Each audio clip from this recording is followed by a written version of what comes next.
मैं डॉक्टर मालिक हूँ। आज एक इम्पॉर्टेंट टॉपिक बात करेंगे मैं। वो हम कम से कम डेली एक दिन में हमको 6-7 केसेस आते हैं। सर में ब्लीडिंग, हेड इंजरी, सर का कुछ एक्सीडेंट हुआ, एक्सीडेंट में सर में ब्लीडिंग होना, ब्रेन में ब्लीडिंग होना, वो बहुत कॉमन है। एक्सीडेंट्स ही नहीं है, अगर बीपी बहुत ज़्यादा हो गई तो भी सर में ब्लीडिंग हो सकती है। सर में ब्लीडिंग होने के लिए 2-3 तरह का कारण हो सकता है। एक है एक्सीडेंट में सर को चोट लगा, एक दो हाई ब्लड प्रेशर से भी सर में ब्लीडिंग हो सकती है, और एक है सर में अगर जो ब्लड वेसल्स जो होते हैं ना, जो अपना खून ले जाते हैं धमनियां, उसमें अगर बचपन से छोटे छोटे डिफेक्ट्स होते हैं, छोटे कुछ डिफेक्ट्स होते हैं, तो उम्र थोड़ा बढ़ने के बाद वो सडनली ब्लीडिंग हो सकती है। ब्रेन कैसा होती है, 1 मिनट यहाँ पे देखिए, ये अपना हेड है, ये अपना ब्रेन है। ये बड़ा लार्ज ब्रेन, स्मॉल ब्रेन बोलते हैं।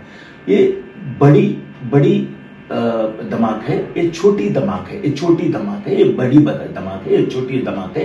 दोनों मिलने के बाद यहाँ पे गर्दन के पास जो है मेडुल्ला ऑब्लोंगेटा बोलते हैं, इसको मेडुल्ला ऑब्लोंगेटा बोलते हैं। और वापस जो नीचे जाती है वो स्पाइनल कॉर्ड होती है, यहाँ तक पीठ में बीच जहाँ के वो पीठ का हड्डी है ना, वहाँ हाफ तक आती है।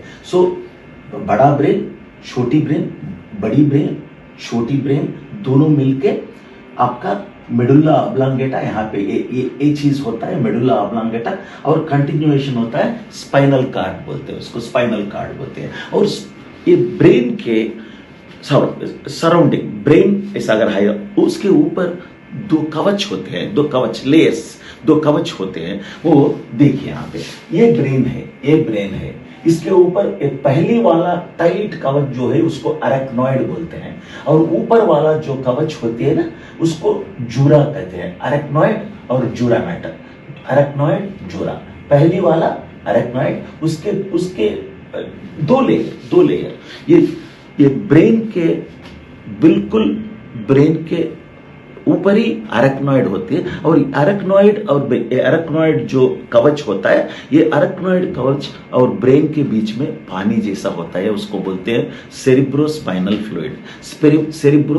फ्लूइड बोलते हैं। फ्लूइड रहती है, वो शॉक एब्जॉर्बिंग इफेक्ट देती है अपना ब्रेन को। ब्रेन के तुरंत ऊपर अरेक्नॉइड होती है, उसके ऊपर जूरा होती है। 2 तरह का कवच होते हैं, वो कंटिन्यू होते हैं। 2 तरह का कवच, ये छोटा ब्रेन को, बड़ा ब्रेन को, और कंटिन्यूएशन यहाँ तक वो कवच होते ही रहता है, पूरा लेयर से यहाँ तक आती है। और ये पानी भी जो है ना, यहाँ तक कंटिन्यू, स्पाइन तक कंटिन्यू होती है। और पूरा ब्रेन, पूरा अपना बड़ा छोटा, और पूरा अपना ये हड्डी में जो स्पाइन होता है, वो पूरा वो पानी के अंदर होती है।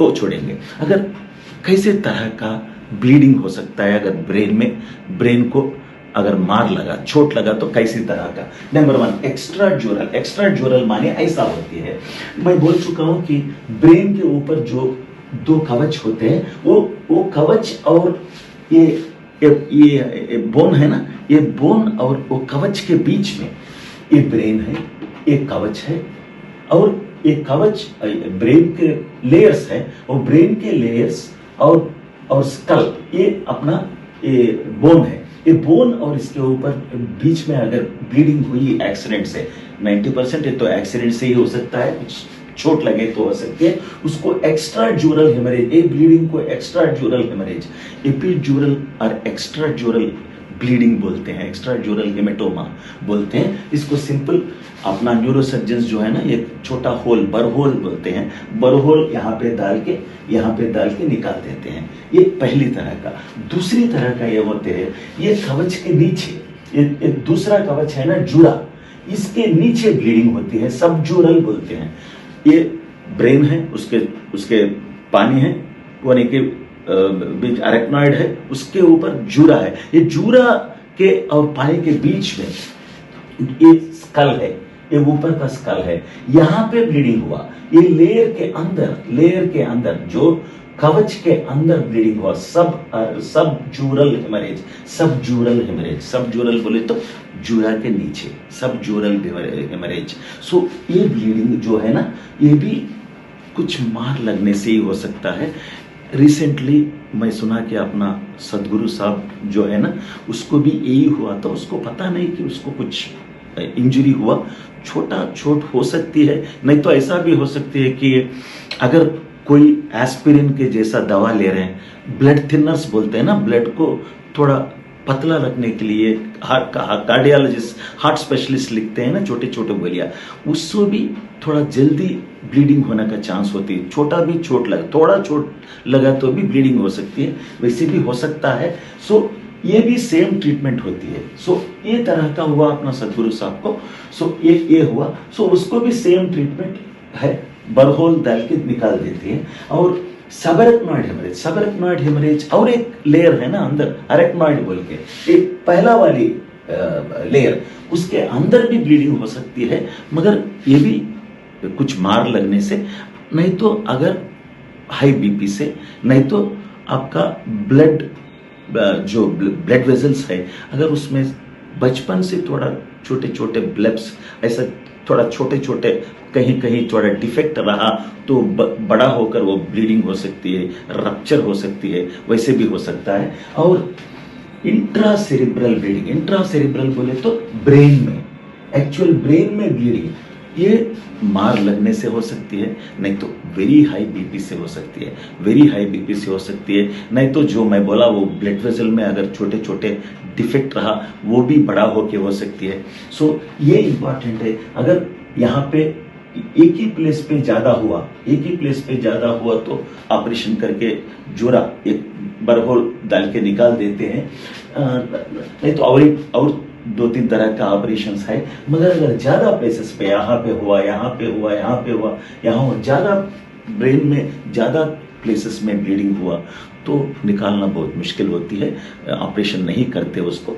और एक फोर्थ वन, लास्ट वन, बहुत सीरियस प्रॉब्लम इसमें है। ये देखिए, ये एक्चुअली वो छोटी ब्रेन हो, बड़ी ब्रेन हो, दो पीसेस होते हैं, राइट लेफ्ट होते हैं, वो बीच में ज्वाइन होते हैं, ऐसा 2 पीसेस के जैसा होते हैं। छोटी ब्रेन हो, बड़ी ब्रेन, कुछ तो भी 2 पीसेस बीच में ज्वाइन होते हैं ऐसा।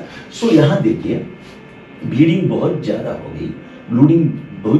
गई, और ये मिडलाइन जो है ना, ये शिफ्ट हो गई, प्रेस हो गई। सो ये तरह का ब्लीडिंग हेड में, ये ब्रेन को एक तरफ प्रेस कर दिया, पूरा प्रेशर डाल दिया। ये बहुत डेंजरस प्रॉब्लम है।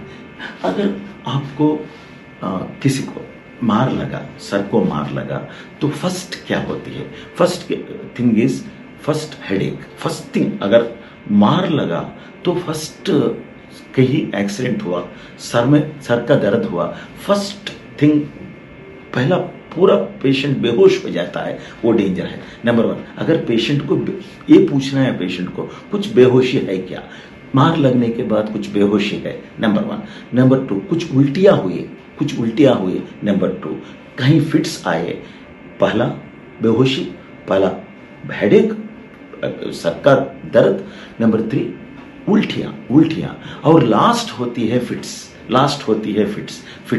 आपको फिट्स होना। सो इंपॉर्टेंट चीज ये 4 आप याद रख लेना। और सर को मार लगते ही कम से कम 24 घंटे हॉस्पिटल में एडमिट होना कंपलसरी है। अगर ये 4 चीजें बहुत इंपॉर्टेंट है, और सीटी स्कैन वगैरह कराते हैं, बहुत इंपॉर्टेंट है। अगर और एक बात यह है, अगर राइट साइड ज्यादा ब्लीडिंग है, तो पेशेंट को लेफ्ट लेग पैरालिसिस होती है। और लेफ्ट साइड अगर ब्लीडिंग ज्यादा हुआ तो राइट लेग पैरालिसिस होती है। क्यों? क्योंकि ये नर्व्स जो है ना, राइट साइड जो नर्व्स आते हैं, लेफ्ट साइड से नर्व्स आते हैं, ये नेक के पास क्रॉस होते हैं।